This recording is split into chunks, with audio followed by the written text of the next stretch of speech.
maybe somebody will care. Maybe somebody will hear this that can do something, and it will make a difference. Fayetteville resident Kay Kitterman has a mission to make Fayetteville more accessible. I think I'd like to see us work on more universal building standards, better transportation. She advocates for these changes because she has to. I've been disabled for 15 years now.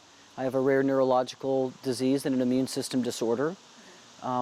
I developed after a surgery. Kay is a Navy veteran who uses a motorized wheelchair to get most places.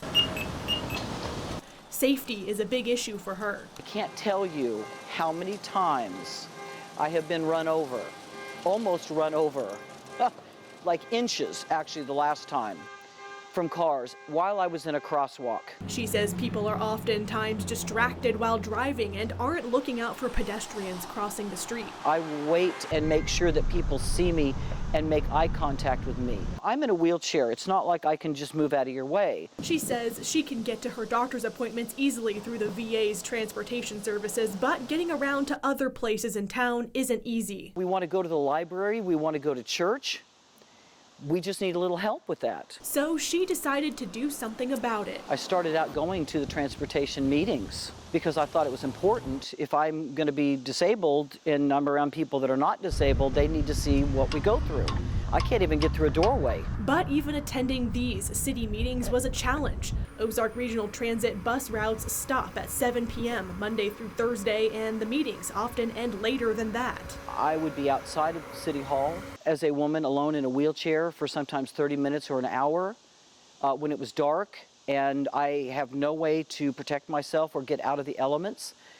To me, that's just not acceptable. So when the city called and asked if she would be its American Disabilities Act representative, I was absolutely and completely honored. She works with the Active Transportation Committee for the city of Fayetteville to come up with solutions. That committee's focused on trails, walking, biking, sidewalks, everything pedestrian, cyclists. Dane Eifling is the mobility coordinator for the city of Fayetteville. He says our disabled neighbors are a big priority for him. We want to have a community that is inclusive, where everybody can come and enjoy the farmers market and the trails and be a part of the community, not feel excluded. The city's roadmap for accessibility is its mobility plan. Its goals are to make a transportation network that is safe, equitable, multimodal, sustainable, and supports economic growth. Part of that is making sure that you have good amenities at the bus stops, which behind me is an example of a bus shelter.